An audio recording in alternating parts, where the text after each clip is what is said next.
तो जैसे कि हमने लास्ट एपिसोड के अंदर देखा था, सेक्ट मास्टर की जो बॉडी होती है वो गायब होने लगती है और वो जोर जोर से हंसते हुए चिल्लाते हुए बोलता है कि यहाँ पर कोई भी जो है वो मुझे नहीं मार सकता। और इतना बोलकर सेक्ट मास्टर जो होता है वो थोड़ा सा उदास हो जाता है और उदास होते हुए बोलता है कि यहाँ तक कि मैं खुद भी अपने आप को नहीं मार सकता। और इतना बोलते के साथ ही सेक्ट मास्टर की बॉडी पूरी तरह से वहाँ से गायब हो जाती है। जिसके बाद अब हमारा व्यू जो होता है वो एक अननोन जगह पर आ जाता है, जहाँ पर कि एक केव बनी हुई होती है और हम उस केव के अंदर देखते हैं जहाँ पर कि एक ओल्ड मैन बैठा हुआ होता है और उसके पास में एक अजीब सी गेंद होती है। और अब हमें वहाँ पर बैठा हुआ जो वो ओल्ड मैन होता है उसके बारे में बताया जाता है कि ये 100 गोस्ट सेक्ट का सेल्टी गोस्ट है और गाइस हम लोग इसे ओल्ड गोस्ट कहेंगे। और अब जो ओल्ड गोस्ट होता है उसे सेक्ट मास्टर की मौत के बारे में पता चल जाता है और वो बोलता है कि जो हार्ट क्लीनिंग सेक्ट के अंदर मेरा क्लोन था वो ख़त्म हो गया। और उसके इतना बोलते के साथ ही 100 गोस्ट सेक्ट का एक और पर्सन जो होता है वो वहाँ पर आ जाता है, जिसका नाम की इविल गोस्ट होता है। और अब जो इविल गोस्ट होता है वो वहाँ पर आते हुए बोलता है कि क्या तुम जानते हो कि एक चीज़ की किसने है। जो सुनकर ओल्ड गोस्ट जो होता है वो इविल गोस्ट से बोलता है कि मेरे जो क्लोन है वो मेरे बच्चों की तरह है, जिनकी मैं लाइफ एंड डेथ जो है उसे सेंस कर सकता हूँ, लेकिन जो उनकी किस्मत है मैं उन्हें कंट्रोल नहीं कर सकता। केवल अगर उसका जो 100 गोस्ट ऑर्डर है वो अगर मेरे पास में वापस आ जाता है तो उसकी पूरी ज़िंदगी का जो एक्सपीरियंस था मैं उसे देख सकता हूँ। जो सुनकर इविल गोस्ट जो होता है वो उसे बोलता है कि ये चीज़ तो बहुत ही ज़्यादा आसान है, हम जो फैटी गोस्ट और जो ग्रेडी गोस्ट है उन दोनों को जो हार्ट क्लीनिंग सेट है वहाँ पर भेज सकते हैं, जहाँ पर कि जाकर वे कीटियान जेड जो है उसे भी वापस लेकर आ जाएंगे, क्योंकि वे दोनों भी वहीं पर ही आसपास में मौजूद है। और मुझे पक्का यकीन है कि वे लोग जो है तुम्हारी जो क्लोन की डेथ है शायद उसके बारे में भी कुछ जानते होगी, तो उनसे हमें थोड़ी बहुत इन्फॉर्मेशन भी मिल सकती है। और उनके इतना बोलते के साथ ही वहाँ पर रखी हुई वो गेंद जैसी चीज़ जो होती है वो अचानक से हरकत करने लगती है, जो देखते के साथ ही वे दोनों हैरान रह जाते हैं। हैरान होते हुए बोलते हैं कि ये तो गॉड लॉर्ड है। और उसके इतना बोलते के साथ ही हम देखते हैं कि उस बॉल के अंदर से कीटियान कर आवाज़ जो होती है वो आने लगती है, जिसे देखकर इविल गोस्ट जो होता है वो ओल्ड गोस्ट से बोलता है कि ओल्ड गोस्ट आखिर ये क्या कहना चाह रहा है। जो सुनते के साथ ही ओल्ड गोस्ट जो होता है वो इविल गोस्ट को डांटते हुए उसे बोलता है कि इविल गोस्ट तुम ये क्या कर रहे हो, आखिर तुम जो गोस्ट लॉर्ड गॉड है उससे इस तरह से रूड होकर बात कैसे कर सकते हो। मैं तुम्हें एक चीज़ जो है वो क्लियर कर देना चाहता हूँ कि जो गोस्ट गॉड है वो तुमसे बहुत ज़्यादा पावरफुल है, यहाँ तक कि गोस्ट किंग से भी ज़्यादा पावरफुल है। वो एक गॉड है जो कि हमारे वर्ल्ड के अंदर आए हैं और उन्होंने यहाँ पर ऑर्डर दिया है कि जो कीटियान जेड है उसे लेकर आया जाए, तो जल्दी से जाओ और कीटियान जेड को लेकर वापस आओ। जो सुनकर हम देखते हैं कि जो इविल गोस्ट होता है वो भी इस चीज़ के लिए तैयार हो जाता है और बोलता है कि ठीक है मैं जा रहा हूँ। और इतना बोलते के साथ ही अब जो इविल गोस्ट होता है वो वहाँ से चला जाता है। और अब उसके वहाँ से चले जाने के बाद में जो ओल्ड गोस्ट होता है वो बोलता है कि आखिर आसमान में 2 सूरज और 3 चांद क्यों है, आखिर ये आर्टिफैक्ट क्या चीज़ है, आखिर इन सभी चीज़ों के क्या मतलब है और मेरी एग्जिस्टेंस यहाँ पर क्यों है। ये ऐसे सवाल है जिनके कि मैं जवाब जो है वो नहीं ढूंढ पाया हूँ, केवल गोस्ट गॉड ही ऐसे है जो कि मेरे इन सवालों के जवाब जो है वो मुझे दे सकते हैं। गोस्ट गॉड आपको चिंता करने की कोई ज़रूरत नहीं है, चाहे कुछ भी क्यों ना हो जाए, लेकिन जो कीटियान जेड है उसे मैं आपके लिए ढूंढ कर रहूँगा ताकि मैं आपकी मदद कर सकूँ। और उसके इतना बोलते के साथ ही हमारा व्यू कीटियान जेड के ऊपर आ जाता है जो कि लीटियान के पास में ही होता है। और अब हम देखते हैं कि यहाँ पर शो फैंग भी आ जाता है जो कि लीटियान से बोलता है कि यंग मास्टर क्या ये आइटम जो है वो यहाँ पर आपकी रिकवरी करा सकता है। और शो फैंग की इस बात को सुनकर जो लीटियान होता है वो भी शो फैंग को हाँ में जवाब दे देता है। और अगले ही पल हम देखते हैं कि जो लीटियान होता है वो उस कीटियान जेड को अपने हाथों से तोड़ देता है। और अब लीटियान को ऐसा करता हुआ देखकर शो फैंग भी हैरान रह जाता है और लीटियान से बोलता है कि यंग मास्टर आप ये क्या कर रहे हो। और इसके इतना बोलते ही हम देखते हैं कि कीटियान जेड के टूटने के साथ ही उसके अंदर से काफ़ी एनर्जी निकलती है, जिससे कि अब लीटियान जो होता है वो अपनी बॉडी के अंदर एब्जॉर्ब करना शुरू कर देता है, जिसे देखने के बाद में शो फैंग जो होता है वो भी काफ़ी ज़्यादा हैरान रह जाता है। और वह हैरान होते हुए बोलता है कि क्या जो कीटियान जेड है उसका इस्तेमाल इस प्रकार किया जाता है। जो सुनते के साथ ही लीटियान जो होता है वो उसे बताता है कि जो एक कीटियान जेड है ये केवल एक ही नहीं है बल्कि ये काफ़ी सारे हैं, और एक टाइम पर मेरे मेरिडियन जो थे वो पूरी तरह से डिस्ट्रॉय हो गए थे, उस टाइम पर कीटियान जेड की मदद से ही मैं अपनी रिकवरी कर पाया था। सच बताओ तो मुझे ऐसा लगता है कि जो कीटियान जेड है और जो मेरी किस्मत है इन दोनों के बीच में कोई ना कोई तो कनेक्शन है। और अब इतना बोलकर लीटियान जो होता है वो अपने बचपन के मोमेंट को याद करने लगता है, जहाँ पर कि एक औरत जो होती है वो लीटियान को वही जेड पहनाते हुए उसे बोलती है कि लिटिल लीटियान मैं उम्मीद करती हूँ कि ये जेड जो है वो तुम्हें प्रोटेक्ट करेगा। और अब लीटियान के इस मोमेंट को याद करते के साथ ही जो शू फैंग होता है वो लीटियान से पूछता है कि यंग मास्टर मैं एक चीज़ पूछना चाहता हूँ कि क्या आपकी जो इंजरी है वो कम्प्लीटली हील हो चुकी है, क्योंकि उसके अभी भी मुझे यहाँ पर आपकी जो बर्थ है उसके अंदर थोड़ी सी यहाँ पर क्योस्टिक एनर्जी महसूस हो रही है। जो सुनते के साथ ही लीटियान जो होता है वो उसे बोलता है कि अगर मैं तुम्हें सच बताऊँ तो अभी खुद भी मैं भी अपनी हालत के बारे में नहीं जानता हूँ। जिस टाइम पर मेरा ब्रेक थ्रू फेल हुआ उस टाइम पर मेरा ब्लड जो था वो भी सर्च हो गया और इसी के साथ में मैं यहाँ पर अभी डिसकम्फर्टेबल भी फील नहीं कर रहा हूँ, लेकिन उसके बाद भी मुझे ऐसा नहीं लगता कि अभी मैं इमोर्टलिटी पर ब्रेक थ्रू कर सकता हूँ। और अब लीटियान की इस बात को सुनकर जो मिंग यू होता है वो लीटियान से पूछता है कि तो सेक्ट मास्टर यहाँ पर जो सेक्ट के अंदर फाइट थी वो आपने क्या इसीलिए की थी क्योंकि आप जो अपनी कंडीशन थी उसे टेस्ट कर देखना चाहते थे कि अभी आपकी बॉडी की कंडीशन कैसी है। जो सुनते के साथ ही जो लीटियान होता है वो भी अपना जो सर होता है उसे हाँ में हिला देता है, जो देख कर मैंगी जो होता है वो भी काफ़ी ज़्यादा खुश हो जाता है और खुशी होते हुए लीटियान से बोलता है कि तो सेक्ट मास्टर आपको क्या लगता है कि क्या आप किसी न्यू रियलम के अंदर इंटर कर चुके हो, एग्जाम्पल के तौर पर हाफ इमोर्टल या फिर ट्रांसलेट इमोर्टल, क्या आपको लगता है कि आपने इनमें से किसी लेवल पर ब्रेक थ्रू किया है। जो सुनते के साथ ही जो शू फैंग होता है वो भी थोड़ा सोचने लगता है और थोड़ा सोचते हुए बोलता है कि मुझे नहीं लगता कि ये चीज़ इम्पॉसिबल भी हो सकती है क्योंकि ऐसा होना पॉसिबल भी है। और शू फैंग के इतना बोलते के साथ ही बाहर से शीयू के चिल्लाने की आवाज़ आती है, जो कि चिल्लाते हुए बोलती है कि ब्रदर इन लो एक बहुत ही बड़ी प्रॉब्लम जो है वो हो चुकी है। और इतना बोलकर जो शीयू होती है वो लीटियान के रूम के अंदर आ जाती है, लेकिन उसके आने से पहले ही लीटियान के सभी साथी वहाँ से गायब हो जाते हैं। और जो शीयू होती है वो लीटियान से बोलती है brother in law rising sun kingdom के यहाँ पर दूत जो है वो आए हुए हैं और वे यहाँ पर हम लोगों से डिमांड कर रहे हैं कि हम लोग जो है उन्हें एक्सप्लेनेशन दे। और केवल इतना ही नहीं, यहाँ पर जो ईस्ट एज किंगडम का क्राउन प्रिंस है वो भी यहाँ पर आ रहा है और इस टाइम पर वो माउंटेन तक पहुँच चुका है, जल्दी ही वो यहाँ पर आ जाएगा। और शीयू की इस बात को सुनने के बाद में जो लीटियान होता है वो मुस्कुराते हुए उससे बोलता है कि ठीक है, चूँकि वे लोग यहाँ पर आ चुके हैं तो ये नॉर्मल सी बात है कि मैं उन लोगों से मिलने के लिए जो है वो ज़रूर जाऊँगा। जो सुनते के साथ ही जो शीयू होती है वो अपने सर को पकड़कर जोर जोर से चिल्लाते हुए बोलती है कि अब हम लोग जो है वो क्या करें। जो उनका शीयुआन जो होती है वो लीटियान से बोलती है कि लीटियान ये मैटर जो है वो हमारे हार्ट क्लीनिंग सेक्ट का है, तो इसीलिए मुझे नहीं लगता कि तुम्हें इस मैटर के अंदर पढ़ना चाहिए। जो सुनकर लीटियान जो होता है वो अपनी जगह से खड़ा हो जाता है और अपनी जगह से खड़ा होते हुए बोलता है कि चिंता मत करो, मैं इस मैटर को हैंडल कर लूँगा। और अब इतना बोलते के साथ ही लीटियान जो होता है वो उन दोनों के साथ में वहाँ से जाने लगता है, लेकिन तभी जो शीयू होती है उसे अचानक से रूम के अंदर कुछ महसूस होता है। जो देखते के साथ ही अब जो शीयू होती है वो दोबारा से लीटियान के रूम के अंदर देखने लगती है। रूम के अंदर देखते हुए बोलती है कि मुझे ऐसा महसूस हुआ जैसे कि यहाँ पर ब्रदर इन लो के रूम के अंदर कोई पर्सन मौजूद हो। और अब इतना बोलते के साथ ही जो शीयू होती है वो भी वहाँ से चली जाती है और वहीं हम देखते हैं कि जो बेचारा शू फैंग होता है वो ऊपर बहुत ही मुश्किल से लटका हुआ होता है।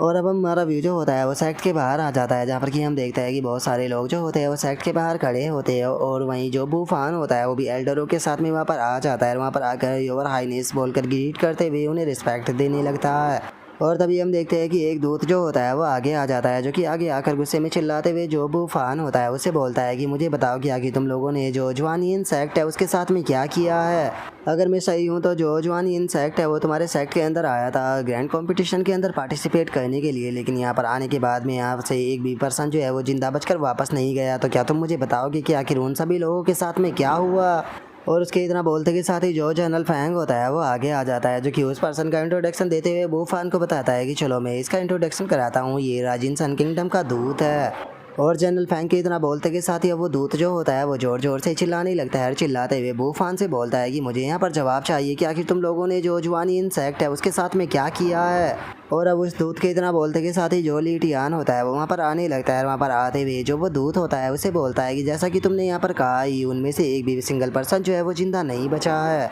और अब लीटियान को देखने के बाद में वो दूत जो होता है वो लीटियान की तरफ देखते हुए पूछता है कि आखिर अब तुम कौन हो। जो सुनते के साथ ही जो लीटियान की मदर इन लॉ होती है वो बोलती है कि ये हमारे सेक्ट का चीफ डिसाइपल है। और अब खुद को चीफ डिसाइपल बताता हुआ देखने के बाद में जो लीटियान होता है वो भी बहुत ही फनी तरीके से अपनी मदर इन लॉ जो होती है उसकी तरफ देखने लगता है।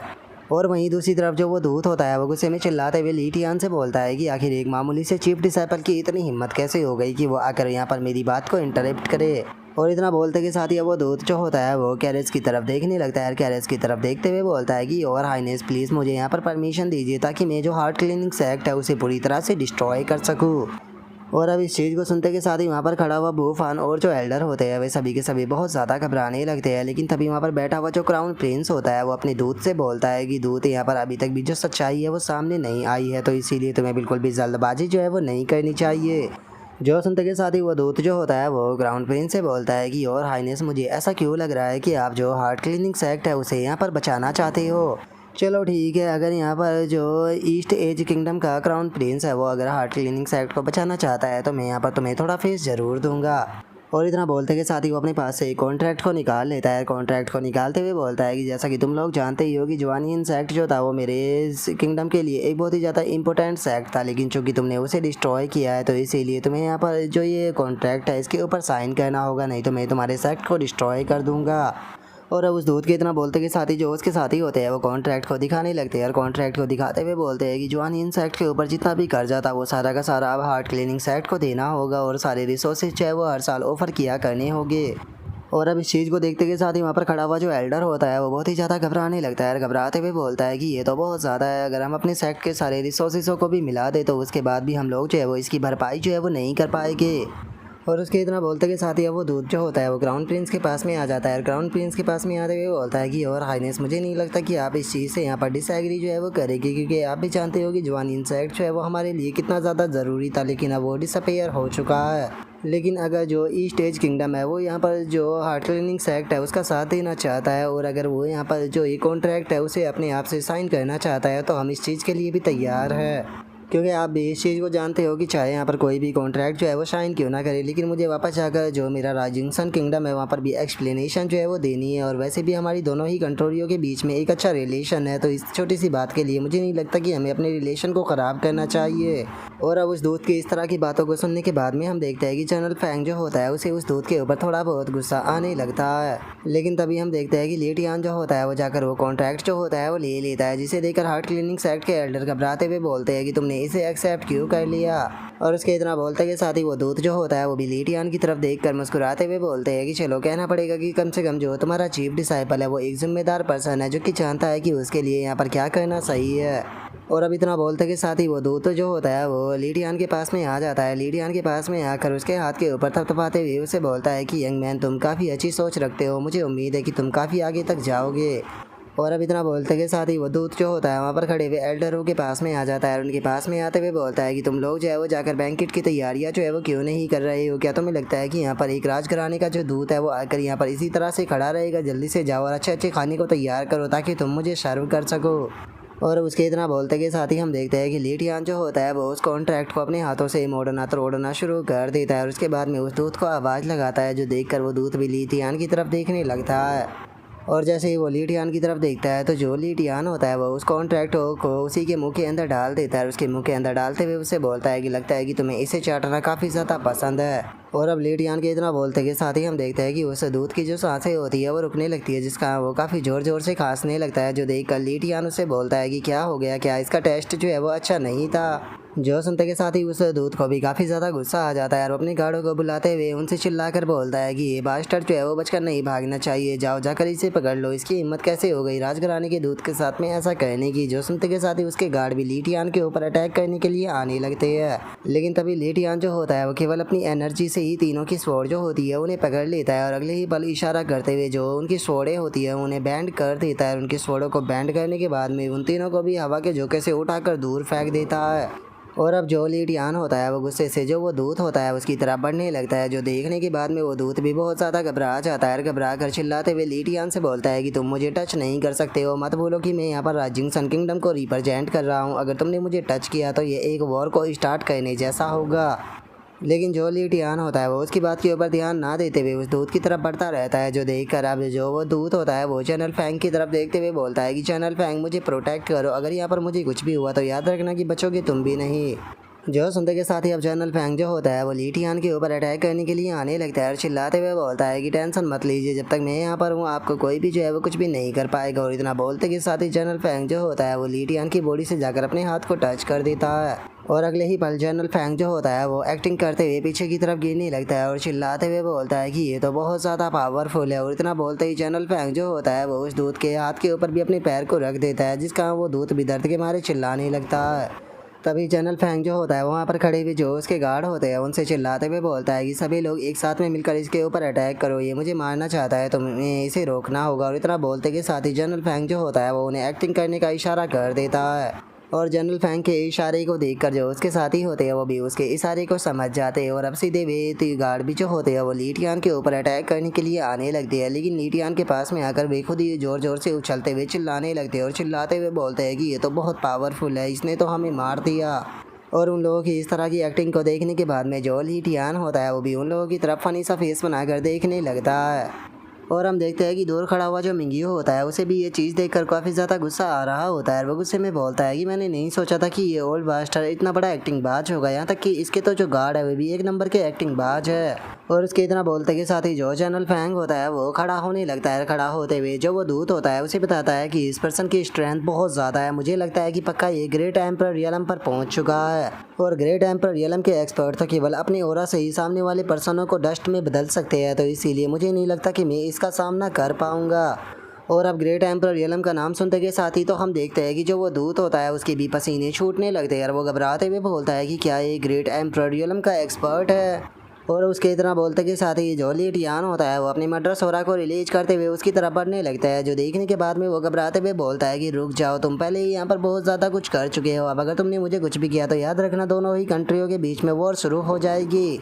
और उसके इतना बोलते के साथ ही कैरेज में बैठा हुआ जो क्राउन प्रिंस होता है वो भी ली टियान को रुकने के लिए बोल देता है, जो सुनकर ली टियान भी उसकी तरफ देखने लगता है। और अब हम देखते हैं कि जो क्राउन प्रिंस होता है वो बाहर आ जाता है। और अब हमें क्राउन प्रिंस के बारे में बताया जाता है कि ये ईस्ट एज किंगडम का क्राउन प्रिंस है जिसका नाम की जियाओ मी है। और अब जो क्राउन प्रिंस होता है वो ली टियान से बोलता है कि यहाँ पर कंट्री को रिप्रेजेंट करने वाला जो दूत था वो इतना ज़्यादा डर चुका है, वो भी एक छोटे से सेक्ट से, कि उसने यहाँ पर अपनी पैंट के अंदर ही मुँह दिया है, तो इसीलिए मुझे लगता है कि इसकी रेपुटेशन को डैमेज करने के लिए इतना ही काफ़ी है। लेकिन राइजिंग सन किंगडम के दूत, आपको चिंता करने की कोई ज़रूरत नहीं है, जो ये मैटर है मैं इसे सीक्रेट रखूँगा और किसी को भी नहीं बताऊँगा। और अब इतना बोलते के साथ ही क्राउन प्रिंस जो होता है वो वहाँ पर खड़े हुए जो गार्ड होते हैं उन्हें ऑर्डर देते हुए बोलता है कि ठीक है, जो तुम्हारा दूत है उसे लेकर तुम यहाँ से वापस जा सकते हो, जो सुनकर वो गार्ड भी ओके बोल देता है। और अब हम देखते हैं कि वहाँ पर जो वे गार्ड होते हैं वो जो क्राउन प्रिंस और उसके जो साथी होते हैं उन सभी को वहाँ से लेकर जाने लगते हैं। और हम देखते हैं कि अभी भी क्राउन प्रिंस वहाँ पर खड़ा हुआ होता है जो कि ली टियान की तरफ देख रहा होता है और ली टियान भी उसी की तरफ देखता रहता है। और अब क्राउन प्रिंस को वहाँ पर खड़ा हुआ देखने के बाद में जो एल्केमी एल्डर होता है वो बोलता है कि क्राउन प्रिंस अभी भी यहीं पर है, कहीं वैसा तो नहीं कि वे हमारे हार्ट क्लीनिंग सेक्ट के ऊपर कंट्रोल करना चाहते हैं। जो उनका दूसरा एल्डर जो होता है वो बोलता है कि अगर इन्होंने ऐसा किया तो मैं यहाँ पर मरते दम तक फाइट करूँगा, मैं मरना पसंद करूँगा, लेकिन अपने हार्ट क्लीनिंग सेक्ट को किसी का दूत बनाना बिल्कुल भी पसंद नहीं करूँगा। और उस एल्डर के इतना बोलते के साथ ही जो ली टियान होता है वो सभी लोगों को ऑर्डर देते हुए उन लोगों से बोलता है कि मेरे ये मैटर मेरे ऊपर छोड़ दो, तुम लोग यहाँ से जा सकते हो। जो सुनते के साथ ही अब सभी लोग वहाँ से जाने लगते हैं, लेकिन तभी ली टियान जो होता है वो शियान को रुकने के लिए बोल देता है। लेकिन तभी जो बूफान होता है वो ली टियान के पास में आ जाता है। ली टियान के पास में आते हुए बोलता है कि ये क्राउन प्रिंस है तो प्लीज़ कुछ भी उल्टा सीधा मत करना। जो सुनने के बाद में ली टियान जो होता है वो भी बूफान को ओके बोल देता है, जिसके बाद में अब जो बूफान होता है वो भी वहाँ से जाने लगता है। लेकिन हम देखते हैं कि अभी भी जो शियान होती है वो वहीं पर ही खड़ी होती है, लेकिन उसे कुछ भी समझ में नहीं आ रहा होता। और अब कुछ ही पल में सभी लोग वहाँ से चले जाते हैं और वहाँ पर केवल क्राउन प्रिंस, ली टियान और जो शियान होती है वे तीनों ही रह जाते हैं। और तभी जो क्राउन प्रिंस होता है वो मुस्कुराते हुए ली टियान से बोलता है कि सेकंड ब्रदर, काफ़ी टाइम हो गया जब से हम लोग नहीं मिले। जो सुनकर ली टियान जो होता है वो भी मुस्कुराने लगता है, मुस्कुराते हुए बोलता है कि थर्ड ब्रदर, आपने बिल्कुल सही कहा, काफ़ी लंबे टाइम से हम लोग जो है वो नहीं मिले हैं। और अब ली टियान और क्राउन प्रिंस को एक दूसरे को ब्रदर बोलता हुआ देखकर जो शियान होती है वो भी काफ़ी ज़्यादा हैरान रह जाती है और उसे कुछ भी समझ में नहीं आता कि यहाँ पर आखिर क्या हो रहा है। और तभी हम देखते हैं कि जो क्राउन प्रिंस होता है वो भी शियान को ग्रीट करने लगता है और शियान को ग्रीट करते हुए बोलता है कि ये पहली बार है जब मैं सेकंड सिस्टर इन लॉ से मिल रहा हूँ। सच बताऊँ तो सेकंड ब्रदर के मुंह से मैंने आपके बारे में बहुत सारी तारीफ़ें जो है वो सुनी थी, लेकिन फाइनली आज मैंने आपको पर्सनली देख ही लिया। और सच बताऊँ तो जितना ब्रदर ने आपके बारे में बताया था आप सच में उतनी ही ज़्यादा खूबसूरत हो। और अब इतना बोलते के साथ ही जो क्राउन प्रिंस होता है वो कैरेज की तरफ इशारा करते हुए बोलता है कि सेकंड ब्रदर, मैं अपने साथ में यहाँ पर किसी और को भी लेकर आया हूँ। और उसके इतना बोलते के साथ ही हम देखते हैं कि कैरेज से एक छोटी सी लड़की निकल कर बाहर आ जाती है और इस प्यारी सी लड़की के बारे में हमें बताया जाता है कि ये भी ईस्ट एज किंगडम की क्राउन प्रिंसेस है जिसका नाम की लॉन्ग लिंग है। और अब ली टियान को देखते के साथ ही जो क्राउन प्रिंसेस होती है वो भी ली टियान की तरफ भागते हुए आने लगती है और बोलती है कि ओ ली टियान, ये तो तुम हो। और इतना बोलते के साथ ही जो क्राउन प्रिंसेस होती है वो सीधे आकर ली टियान के गले लग जाती है, जो देख कर ली टियान जो होता है वो उससे बोलता है कि लिटिल लिंग, सच में तुम काफ़ी बड़ी हो चुकी हो। जो सुनते के साथ ही क्राउन प्रिंसेस जो होती है वो ली टियान से बोलती है कि ब्रदर, इतने सालों से आप मुझसे मिलने के लिए क्यों नहीं आए हो? क्या आप भूल गए हो कि आपने और जो जियाओ मी था उन्होंने मेरे ब्रदर से वादा किया था कि आप लोग मेरा ध्यान रखोगे? और इतना बोलते के साथ ही जो क्राउन प्रिंसेस होती है वो शियान की तरफ देख कर चिल्लाते हुए उससे बोलती है कि हेलो सिस्टर इन लॉ, सच में तुम बहुत ज़्यादा खूबसूरत हो। जो सुनते के साथ ही अब जो शियान होती है वो हैरान होते हुए अपने मन में सोचती है कि आखिर बीते कुछ सालों में जो ली टियान है उसने आखिर क्या किया है, जो कि वो जो ईस्ट एज किंगडम का क्राउन प्रिंस है उसका सोन ब्रदर जो है वो बन चुका है। और अब शियान की इतना सोचते के साथ ही हमारा आज का एपिसोड जो होता है वो यहीं पर ही कंप्लीट हो जाता है। तो नेक्स्ट एपिसोड के अंदर देखिए कि आगे क्या होता है। अगर आप लोगों को वीडियो अच्छी लगी हो तो लाइक करना, चैनल को सब्सक्राइब करना। मैं मिलता हूँ नेक्स्ट एपिसोड के अंदर, तब तक के लिए बाय बाय गाइस।